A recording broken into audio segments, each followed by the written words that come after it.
Hello students, आपके सामने ये एक क्वेश्चन है और ये क्वेश्चन पिक किया है 2023 का जो मेन एग्जाम हुआ था वहां से। तो क्वेश्चन देखते हैं क्या कहा है इस क्वेश्चन में।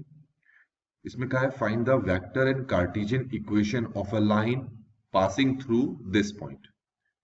तो अगर कोई लाइन किसी पॉइंट से पास कर रही है तो उसकी कार्टेशियन इक्वेशन हम कुछ यूं लिखते हैं, x minus X one over A equal to Y minus Y one over B equal to Z minus Z one over C.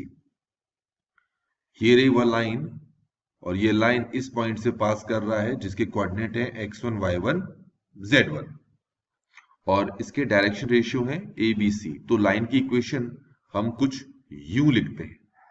ठीक हो गया। अब क्वेश्चन में जो लाइन है वो इस पॉइंट से पास कर रही है, तो ये हमारा x1 y1 और z1 हो गया।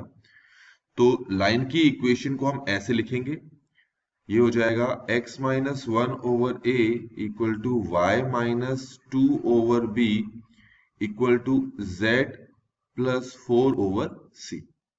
ठीक है। अब आगे देखते हैं आगे क्या कहा है। ये तो वो लाइन है जिसकी इक्वेशन हमें फाइंड करनी है। अब आगे कहा है कि ये जो लाइन है, लाइन इज पैरेलल। अच्छा, पैरेलल टू द लाइन। अब जिस एक लाइन की इक्वेशन हमें फाइंड करनी है वो लाइन एक दूसरी लाइन के पैरेलल है, parallel to the line joining the points this and this. ठीक हो गया। तो डायग्राम से इसको थोड़ा सा बेहतर तरीके से समझ पाएंगे हम। देखिए, ये एक लाइन है जिसकी इक्वेशन आपको फाइंड करनी है। ये 1 2 माइनस 4 से पास कर रहा है।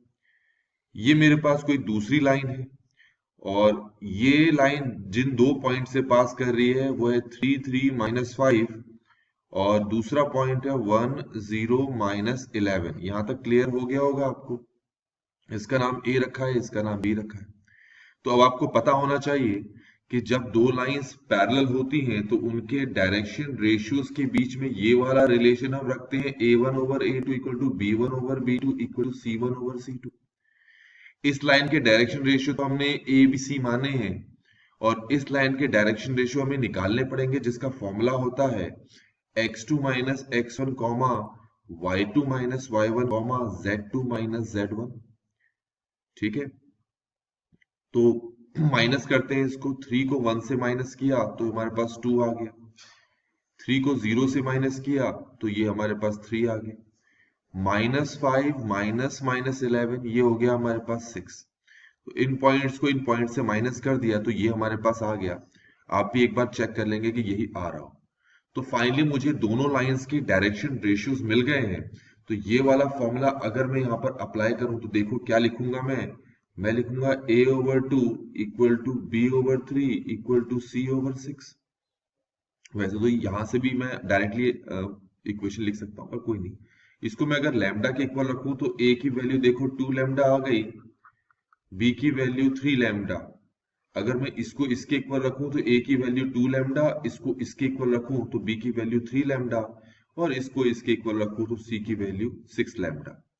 अब ये a b c की वैल्यू जो है कहां पुट करनी है, जहां पर इक्वेशन मैंने स्टार्टिंग में लिखी थी यहां पुट करता हूं। तो ये हो जाएगा x minus one over 2 lambda, ये हो जाएगा y माइनस 2 ओवर 3 लैम्डा, ये हो जाएगा z plus 4 over 6 lambda. Lambda lambda lambda cancel कर दो तो x minus one over 2 equal to Y minus 2 over 3 equal to z plus 4 over 6। तो ये हमारे पास लाइन की कार्टेशियन इक्वेशन आ गई। पर आप देख सकते हैं क्वेश्चन में तो लाइन की वेक्टर इक्वेशन भी लिखने के लिए कहा था। अब आप ध्यान रखें, लाइन की जो वेक्टर इक्वेशन होती है कुछ यू लिखते हैं, R vector equal to A vector plus lambda times of B vector. ये एक लाइन की वेक्टर इक्वेशन है। अब लाइन की वेक्टर इक्वेशन में ये तो आर वेक्टर ये जनरल होता है ऑलवेज, तो इसको ऐसे ही रहने देते हैं।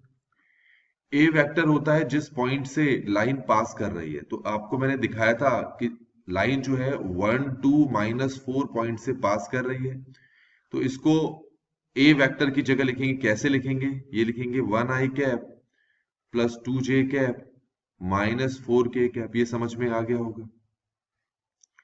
Plus lambda times of B vector होता है डायरेक्शन रेशियोज, जो कि हमने निकाल लिए थे 2 3 6। तो हम इसको वेक्टर फॉर्म में लिखेंगे 2 I cap 3j cap plus 6k cap. तो अब आप ये देख सकते हैं कि इस क्वेश्चन में जो चीज पूछी गई थी वो चीज हमने निकाल ली।